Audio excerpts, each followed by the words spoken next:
इसलिए गरीबों पे, कमजोरों पे, रिक्शा पोलरों पे, फ्रूट बेचने वाले, सब्जी बेचने वाले गरीब लोगों पे दया किया करो, उनकी बद्दुआएं मत लिया करो। मैंने बहुत पहले भी एक पैगाम दिया था, अब भी मुझे याद आता है कि तुम्हारे मुस्लिम मोहल्लों में अगर नॉन मुस्लिम भी सब्जी फरोश आ जाए तो रेट थोड़े से मुनासिब लगा लो। हमारे बच्चे अपने बुरे शौक पूरे करने के लिए तो नोट को पानी की तरह बहा देते हैं, लेकिन रिक्शा पोलर को 10-20 रुपए ज्यादा देते हुए इनकी आन पे बात आ जाती है। ना मेरे भाइयों, ऐसा न करो। अगर वो कमजोर न होता तो बुढ़ापे में बेचारा रिक्शा चला रहा होता, अगर वो कमजोर न होता तो 60 साल की उम्र में वो सब्जी बेच रहा होता। मैं तो कहता हूँ वो अगर 20 रुपए को कोई चीज दे रहा है तो तुम 5-10 रुपए बढ़ा करके दे दो। अगर वो नॉन मुस्लिम भी है तो अपनी कम्युनिटी में जाकर के कहेगा, यार मीडिया में मुसलमानों का जो चरित्र दिखाया जाता वो बात गलत है, मुसलमान ऐसा नहीं होता, वो हमारे साथ धोखा नहीं करता है तो देश के साथ कैसे धोखा कर देगा। जब वो कमजोरों पे ऐसी दया करता है तो किसी पे जुल्म क्यों करेगा। ये पैगाम देना तुम्हारी जिम्मेदारी है। घर घर तक इस्लाम के हवाले से नरमी का पैगाम देना और बर वक्त जरूरी गर्मी का पैगाम देना, दोनों पैगाम देना ये तुम्हारे लिए जरूरी है। बताओ जोर से बोलो अगर मेरी बात गलत हो तो मुझसे बोलो जरा आप लोग। उलमाए किराम वो आपकी गुजरी होगी किताब हयात जी जी बड़ी अच्छी किताब है, हैवानियात पर अल्लामा कमालुद्दीन दुमैरी ने कलम 3 जिल्दों में है, अब तो उर्दू में भी तर्जुमा हो गया उसका। यूरोप में तो ये बताया कि यूरोप में कई तालीमी इदारों में वो किताब शामिल है, बड़ी जबरदस्त किताब। उसमें ये वाकया जो मैं सुना रहा हूँ, वाकया क्या है देखो मेरी तरफ देखो। पहले नल तो होते नहीं थे, ये बच्चे नहीं समझेंगे जो उम्र दराज हैं इनको समझिए। ये इन्होंने वो दौर देखा, मैंने भी थोड़ा थोड़ा देखा जब कुएं होते, और आपको तो बहुत ध्यान होगा, आपको तो खेत का भी ध्यान होगा जब खेत में रहट चला करता है। बच्चों को तो समझाना पड़ेगा क्योंकि इन्होंने तो मोबाइल के अलावा कुछ भी नहीं देखा तो मोबाइल में देख लो, रहट डालो यूट्यूब पे तो रहट निकल करके आ जाएगी, कुएं भी आ जाएंगे। सुनो भाइयों, तो ये मैं बहुत पुरानी बात बता रहा हूँ। उस औरत को कपड़े धोना थे, यानी उसके घर पे कुछ कपड़े हो गए थे जिनको धोना था, कपड़े की पुतलियां बनाई, ठीक है, और वो अपने सर पे रख लिया। उसका एक दूध पीता बच्चा भी था, उसने वो गोद में लिया और फिर वो एक नहर पे पहुंच गया। करीब में एक दरख्त, उसने बच्चे को दरख्त के नीचे आराम के लिए लिखा और अपने कपड़े धोने में मशगूल हो गई। साथ में पहले माएँ बहनें या मर्द हजरात जो भी जाते थे वो अपने साथ खाने ले जाते थे, ये बंदोबस्त था। तो वो दोपहर का जब टाइम हुआ, खाने की उसे हाजत हुई तो उसने खाने का जो भी सामान था, बर्तन था, वो खोले और खाना खाने के लिए जैसे बैठी, रिवायत में है इज़ जाअ-साइल, यानी अचानक, और से बोलिए क्या कहा मैंने, अचानक एक मांगने वाला फकीर, उसने कहा बहन मैंने कई रोज से खाना नहीं खाया है, मुझे कुछ खाना दे दे, अल्लाह तेरा भला करे। उसने दुआ दी और खाना मांगा। औरत का दिल ऐसा पसीजा और कहा बाबा मैं तो शाम को घर पे जाकर के खाना तनावुल कर लूंगी, तुमने पता नहीं कब से नहीं खाया होगा, लो ये खाना तुम तनावुल कर लो। अब वो गरीब आदमी, भूखा आदमी, रास्ते का थका मांदा परेशान इंसान खाना खाता जाता है और आंसुओं से आंसू, आंखों से आंसू बरसाता जाता है और दुआएं देता, या अल्लाह इस औरत ने मेरा भला किया तो इसका भला कर दे, या अल्लाह इसने मेरी परेशानी दूर की है तो इसकी परेशानियों को दूर कर दे। दरवाजे पर आए हुए फकीरों को धुतकारा मत करो, क्या पता उनमें कौन कितना कमजोर है, ज्यादा नहीं दे सकते तो कम दे दो। हाँ कोई जवान हट्टा कट्टा है और वो बगैर जरूरत के आया, तुम्हें तहकीक है तो अलग में ले जाकर के समझाओ कि भाई मांगने से बेहतर ये है कि मेहनत से खाओ कमाओ, मगर सबके सामने जलील मत करो उसे, तन्हाई में ले जाओ और खामोशी से समझा दो। ये बाबा, ये फकीर खाना खा के चला गया दुआएं दे करके, जो कुछ कपड़े बाकी बचे थे वो धोने चली गई। अब जब शाम का टाइम हुआ, उस टाइम घड़ियां तो नहीं थी मगर मैं अंदाजे के लिहाज से कह रहा हूँ शाम के 4 या 5 का टाइम हुआ, तो उसने अपने कपड़े जो धो लिए थे वो अपने जगह इकट्ठे किए, पुतलिया बांधी। अब वो उस तरफ गई जिस तरफ उसने अपने बच्चे को लिटा दिया। बटवाई के मुसलमानों, वहां पहुंची तो पैरों तले जमीन खिसक गई, दिल पे एक चोट लगी, दीदे दर से देखा, आसमां को बड़ी हसरत की नजर से देखा, क्योंकि वहां सब कुछ था, उसका बच्चा नहीं था। एक माँ का बच्चा स्कूल वैन में न होना, शाम को स्कूल वैन जो आती है, बच्चा मिस हो जाए तो माँ खाना क्या, उसकी जिंदगी तो बदले। माँ बाप ऐसी हंसी, वो जंगल में बच्चा गुम हो गया यहाँ, वो भी वादी गैर जी, जरा मदद के लिए दूर दूर तक कोई, ये बेचारी औरत चारों तरफ नजर दौड़ाती है, अल्लाह मेरा बच्चा कहाँ चला गया। माँ तो माँ होती है मेरे साथ, जिनकी माएँ जिंदा हैं वो समझ लें उनकी कायनात जिंदा है, जिनका बाप बाहयात है वो समझे उनके सर का साया बहाया। वो एक अफसाने में मैंने पढ़ा था कि लोग बूढ़े माँ बाप को ये सोचते हैं बूढ़े हो गए, जैसे दरख्त बूढ़ा हो जाता फल थोड़ी दे रहा, मगर वो ये भूल जाते हैं फल दे न दे मगर साया तो दे रहा है। जिस दिन माँ बाप का साया उठ जाएगा उस दिन एहसास होगा कि माँ बाप कितना बड़ा सहारा होते हैं। जब दुनिया में तुम्हारा कोई दोस्त भी नहीं था तब भी तुझे तेरी माँ ने अपने शिकम में पाला, तेरी माँ ने तुझे खूने जिगर पिलाया। अब ये सर्दियों का मौसम शुरू हो रहा है, सर्दियों में पूरी पूरी रात तुझे गोद में लेके कौन बैठा, तसव्वुर कर मेरे मुसलमान, पूरी पूरी रात तुझे गोद में लेके कोई और हस्ती नहीं, तेरी माँ बैठी। और कभी वो गुस्से में भी नहीं भरी, जरा किसी को रोड पे खड़ा तो करते एक घंटे के लिए कि भाई जरा मैं आ रहा हूँ, एक घंटे के लिए खड़ा हो जा, और साथ में अच्छे ब्लैंकेट भी उड़ा करके चले जाना, छोड़ के भाग जाएगा, यार तेरी गुलामी कर रहा हूँ कि एक घंटे के लिए खड़ा रहूंगा। माँ एक घंटा नहीं, तेरे लिए पूरे 2 साल तक तड़पी है तेरी माँ। और जब तू शिकम में था तो पूछ अपनी माँ से कितनी तकलीफें सही तेरी माँ ने। माँ सुकून से सो भी नहीं पाती थी, वो करवटों के जरिए उसका बदन तकाजा करता था कि करवट का एहसास हो, मगर वो इसलिए कि कहीं मेरे बेटे को मेरे शिकम में परेशानी न पहुंच जाए, मेरी औलाद को मेरे पेट में तकलीफ न पहुंचे, इसलिए हर उसने वो बात मानी जो डॉक्टर हजरात उसे मशवरा देते रहे, मगर उसने तुझे तकलीफ नहीं पहुंचाई। ऐसी होती है माँ। और आजकल लोग माँ बाप का तक कहना नहीं मान रहे, हजरत माँ बाप का कहना कहाँ मान रहे हैं। माँ बाप मशवरा देते हैं बेटा उलमा के पास बैठो तो वहां नहीं बैठेंगे, माँ बाप कह रहे हैं बेटे शराबियों में, जुआरियों में, डाकुओं में, चोरों में, लुच्चों में, लफंगों में ऐसी जगह मत बैठो तो वहीं बैठेगा। अरे अल्लाह के बंदे जब बुरी सोहबत में बैठेगा तो बुरा असर भी कबूल करेगा। बुरी सोहबत जैसे ये गुलाब यहाँ पे टंग रहा, कुछ देर के बाद ना आप माइक के हिस्से को भी सूंघोगे ना, तो हालांकि ये गुलाब नहीं है मगर गुलाब ने अपनी खुशबू छोड़ दी इसमें। बोलो जरा जोर से।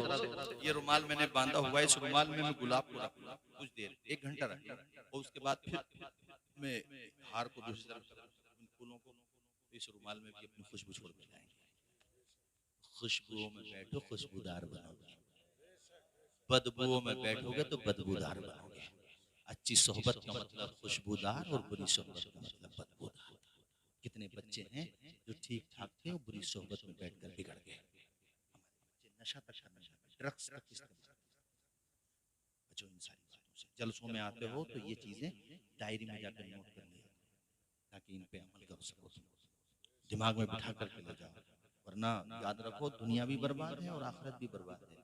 गुटखा खाते हैं बाज को मैंने देखा, यार कैसी बीमारी लगी है, उस पे गुटखे पे लिखा हुआ भी होता है कि ये जो है तुम्हारी सेहत के लिए हानिकारक है। ये भी अजीब सिस्टम है हमारे कंट्री का कि उस पे हानिकारक भी लिखा हुआ है और परमिट भी दिया हुआ है। यार कैसा तमाशा है, कैसे उल्लू बना रहे हैं लोग। उल्लू इसलिए बना रहे हैं कि बहुत से कुर्सी पे बैठोगे खुद ही उल्लू है। इसको बंद करना चाहिए, न होगा बांस न बजेगी बांसुरी। आमदनी के और जराए तलाश करने चाहिए। वो लॉकडाउन चल रहा था तो सारी चीजें बंद थी, मगर गवर्नमेंट ने शराब खाने खोल दिए।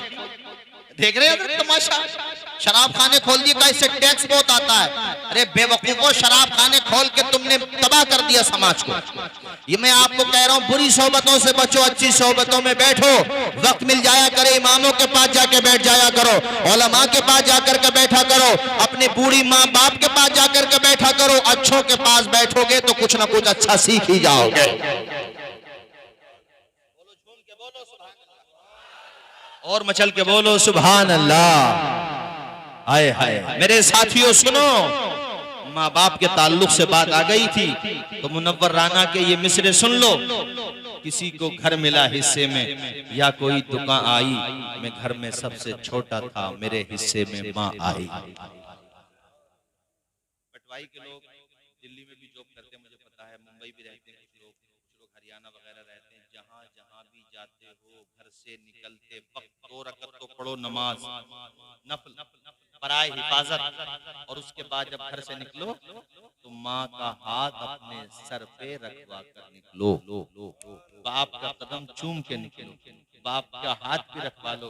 जब तक आ नहीं जाओगे ये माँ बाप का हाथ तुम्हारी हिफाजत करता रहेगा, उसकी दुआएं तुम्हारी हिफाजत करेंगी। मुनव्वर राना के 4 मिसरे सुनो। हमारे कुछ गुनाहों की सजा भी साथ चलती है, अब हम तन्हा नहीं चलते, दवा भी साथ चलती है। अभी जिंदा है माँ मेरी, मुझे कुछ भी नहीं होगा, मैं घर से जब निकलता हूँ दुआ भी साथ चलती है। वो जीते जी दुनिया में जन्नत का मजा लेंगे, जो बाप को खुश रखेंगे और माँ की दुआ। देखो हमने आपको ये 3 पैगाम दे दिए, माँ बाप को शामिल करने 3 हो गए। एक तो रहम करना दूसरों पे, कमजोरों पे, और तीसरा माँ बाप के साथ अच्छा सलूक करना। ऊंचा बोलिए माँ बाप के साथ, अरे जोर से बोलिए ना, माँ बाप के साथ। जंगल में वो औरत अपने बच्चे को तलाश कर रही है, कौन सी औरत? अब माशाल्लाह भाई आप अलर्ट हैं, माशाल्लाह। अब नहीं है वो वाला मामला जो मैं कहूँ तवज्जो हटी हो दुर्घटना घटी, नहीं माशाल्लाह। अब अल्लाह खुश रखे आप लोगों को। जंगल में थी ना वो औरत, बच्चा मिस हो गया था उसका, उसने देखा मेरा बच्चा है कहाँ, तो उसकी नजर पड़ी एक झाड़ी पर।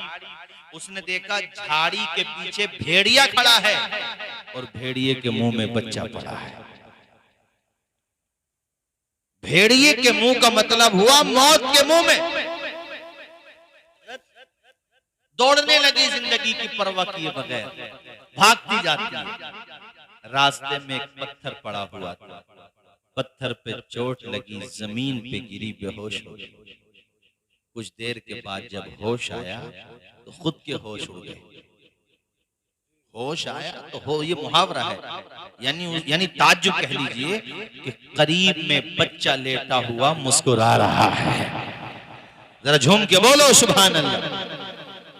अल्लाह अल्लाह। वो चारों तरफ नजर दौड़ा दिए ताकि पता तो चले मेरे बच्चे को छुड़ाया किसने, मेरे बच्चे को भेड़िए से बचाया किसने, मेरे पास तक पहुंचाया किसने। वो चारों तरफ नजर दौड़ा रही थी ताकि पता तो चले मेरे बच्चे को छुड़ा करके कौन लाया, मेरे बच्चे को बचा करके कौन लाया।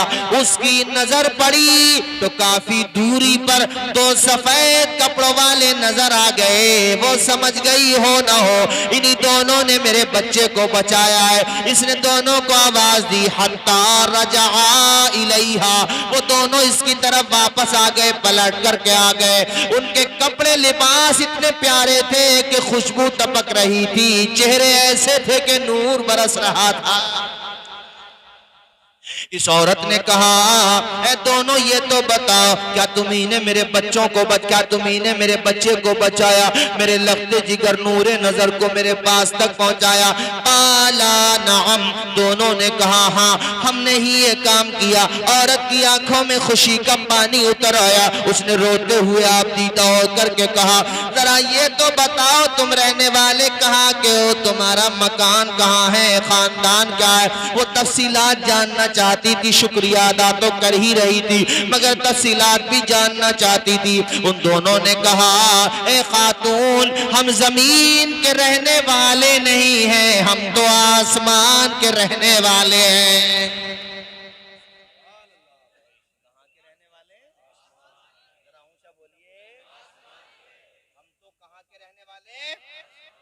मान के रहने वाले।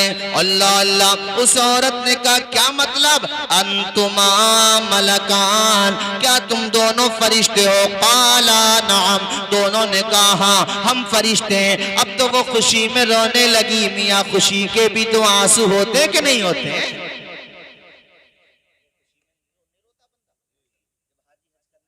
तो ये कह रहे होते हैं दिखा दे या इलाही वो मदीना कैसी कोरोना के बाद दिखा दे या अल्लाह। तो कोरोना का जमाना भी गुजर गया और इंशाल्लाह दरख्वास्त आप भी जाएंगे, हम भी जाएंगे इंशाल्लाह। क्या मांगते हो रोते हुए उस वक्त? खुशी में रोते हो या गम में?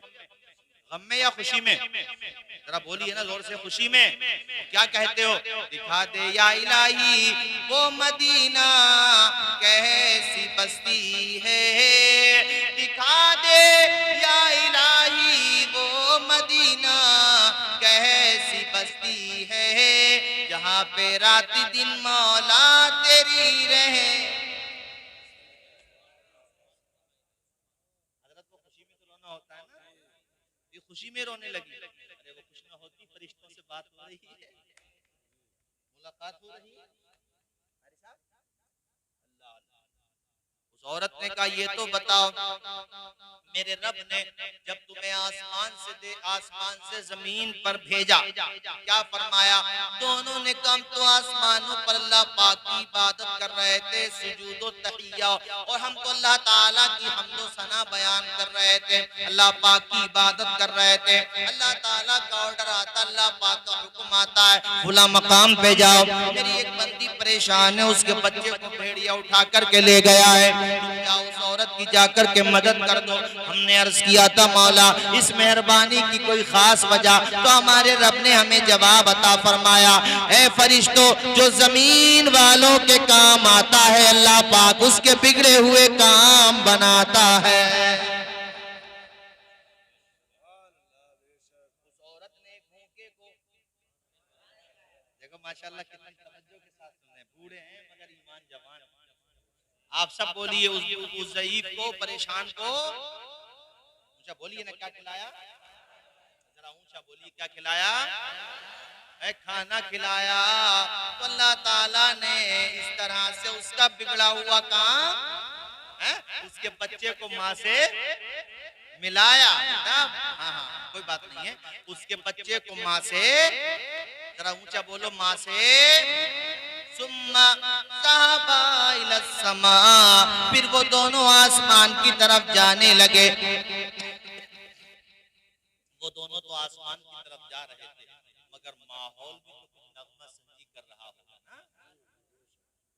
बुलबुलें भी तो चहचहा रही होंगी ना, फजाएं भी तो कानों में रस बोल रही होंगी ना। अगर मैं उस माहौल को अल्फाज के पैरहन में ढाल दूं और अल्फाज के पैरहन को नज्म में ढाल दूं और नज्म को 4 मिसरों में लेकर के आ जाऊं तो नतीजा ये निकलेगा, कदम कदम पे सितारे उतर के आएंगे, तेरे नसीब में तारे उतर के आएंगे, कदम कदम पे सितारे उतर के आएंगे, कदम कदम पे सितारे उतर के आएंगे, तेरे नसीब में तारे उतर के आएंगे, सहारा बन के निकल घर से बेसहारों का, तेरी मदद को फरिश्ते उतर। भाई नारा लगाया था पब्लिक में से,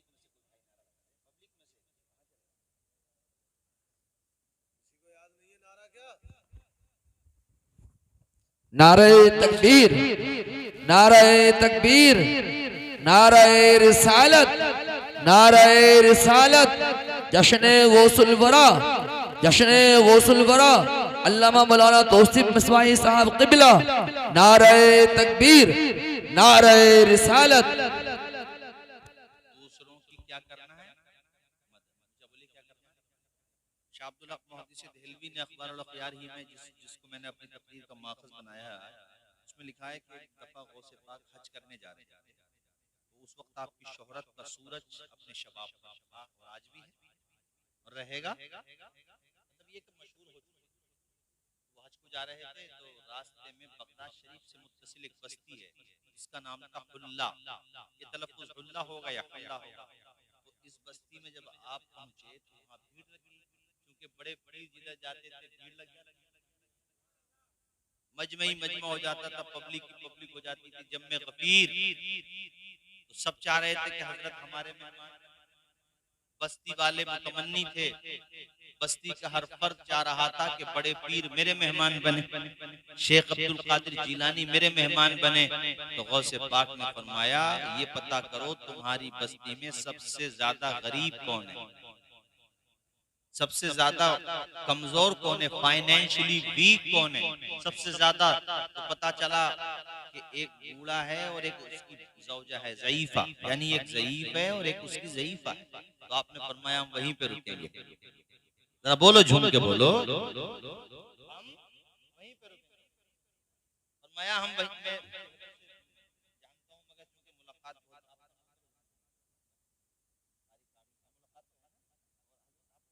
आपसे मुलाकात है, मौलाना राशिद साहब अल्लाह खुश रखे। अरे माशाल्लाह मुजाहिदों की तो जरूरत है, सुभान अल्लाह। हमारे मौलाना मुजाहिद साहब अल्लाह खुश रखे माशाल्लाह। तो हजरत आप मौलाना फरीद साहब जी आपको जौहर अली माशाल्लाह, हमने जौहर यूनिवर्सिटी का भी जिक्र कर दिया था ना अभी अल्लाह। तो यहाँ पर भी जौहर अली हैं, और रामपुर में अगर जौहर अली ना होंगे तो संबल में तो हैं ही अल्हम्दुलिल्लाह। मगर सवाल ये है कि वहाँ भी है और यहाँ भी है जौहर अली, सुभान अल्लाह। अरे डॉक्टर जौहर अली और डॉक्टर शौकत अली ये सिर्फ रामपुर की शान नहीं है, बल्कि ये तो आलम इस्लाम की शान है। और आलम इस्लाम के अलावा हमारे हिंदुस्तान में आलम इस्लाम भी शामिल है, मगर हम कहते हैं पूरे भारत की शान है। जरा जोर से बोले और मचल के बोले। तो मैं आपको ये पैगाम दे रहा था कि आपको क्या करना है, गरीबों की मदद। गौसे पाक ने किसका इंतखाब किया, एक गरीब फैमिली का, कि हमारा जो स्टे कह लो, कयाम कह लो, इंतजाम कह लो, वहीं पर है। अब बूढ़ा आदमी और वो ज़ईफ़ कितने खुश हुए होंगे कि बड़े पीर हमारे घर। बोलो मचल के बोलो, मचल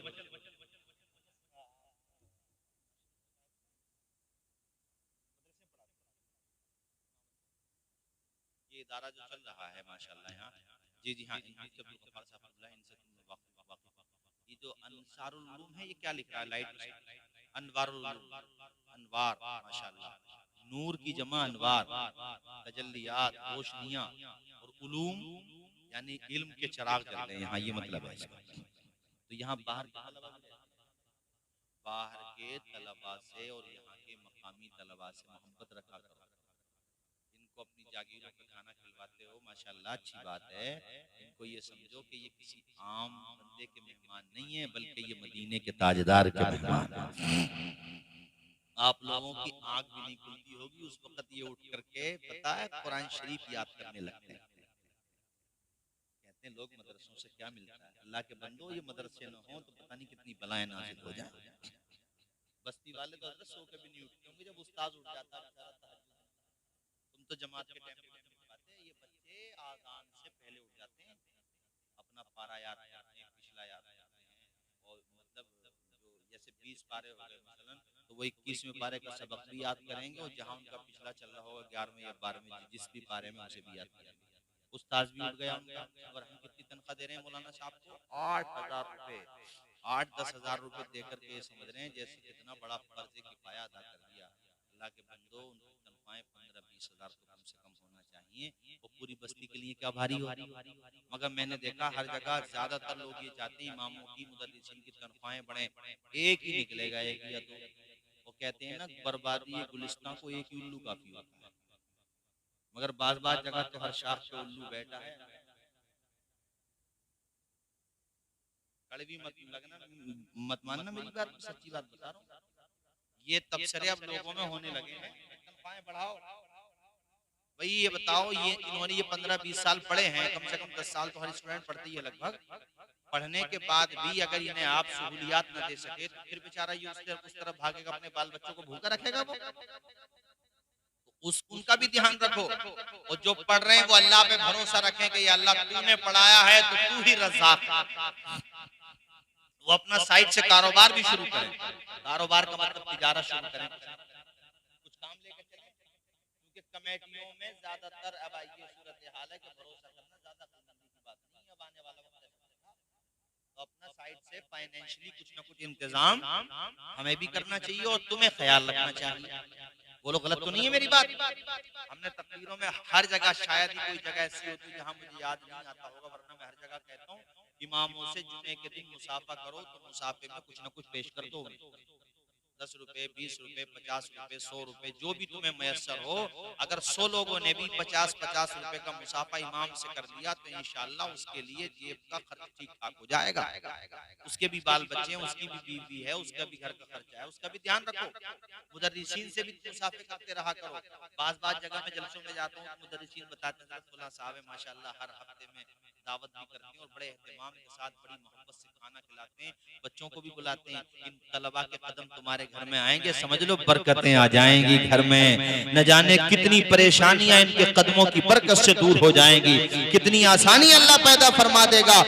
कोई मेरे मेहमान को चाय पानी पिला दे, मेरे दिल में सम्मान बढ़ जाता, यार मेरे मेहमान को चाय पिलाई थी, तुम तो मदीने के ताजदार के मेहमानों को खाना खिला रहे हो। जरा सोचो कि हुजूर के वहां तुम्हें इसका इनाम कितना अच्छा मिलने वाला है। बोलिए जोर से इंशाअल्लाह। अच्छा, ये अपना जो पूरा इलाका है, ये बात सिर्फ मैं यूपी तक की नहीं कह रहा हूँ कि माशाअल्लाह जो मदारिस अभी थोड़े ज्यादा बड़े नहीं है, जहाँ पे मतबख का इंतजाम नहीं है, वहाँ पर जो बच्चे घरों पे खाना खाते हैं तो फैमिली वाले बच्चों को अपना फैमिली मेंबर बना देते हैं। तो बच्चा नाबालिग का छोटा तो घर पे खिलाते खाना, बड़ा हो गया तो किसी के जरिए फिर इस बात, ठीक है ना बात मेरी? बोलिए जरा जोर से। ये काम आप जरूर करें, बच्चों से मोहब्बत करें, इसका सिला अल्लाह ताला आपको यहाँ भी अता फरमाएगा और बोलिए वहां भी, आवाज आए, वहां भी अता फरमाएगा। ये आप यकीन रखिए, अल्लाह की जात पर भरोसा रखिए, इंशाअल्लाह इसका फायदा आपको जरूर मिलेगा। और अपने बच्चों को भी पढ़ाइए। मदरसे के बारे में बात कर रहा था, अपने बच्चों को पढ़ाइए, हाफिज़ कुरान बनाइए। अच्छा, अपने बच्चों को आप इंजीनियर बनाना चाहते हैं, डॉक्टर बनाना चाहते हैं, पायलट बनना चाहते हैं, नो प्रॉब्लम, कोई बात नहीं, बनाइए आप। मगर इन सब चीजों से पहले या बाद में, जब भी मौका मयसर हो, बल्कि बेहतर यह है कि पहले कुरान शरीफ पढ़वा लीजिए, दीन की जरूरी तालीम दिलाइए, ठीक है, दीन की जरूरी, हाँ, ताकि वो पाकी नापाकी के मसाइल सीख जाएं, हलाल और हराम के मसाइल सीख जाएं और नमाज जनाजा भी याद कर लें, दुआए जनाजा। ऐसा ना हो कि बाप का जनाजा रखा हुआ है और बेटा 2 कोस दूर खड़ा हुआ है, बाप की रूह बड़ी नाखुश होगी उस मौके पर कि बेटे तेरे ऊपर मैंने करोड़ों रुपया उठा दिया और तू इतना महरूम किस्मत निकला कि तूने बाप के लिए दुआए जनाजा भी न पढ़ी।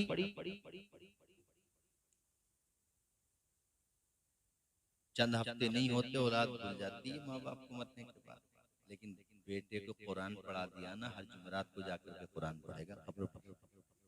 बोलो जोर से बोलो जरा। और जब कब्र पे जाके कुरान पढ़ेगा तो उसकी बरकतें भी नाजिल होंगी, उसकी सआदतें भी मिलेंगी।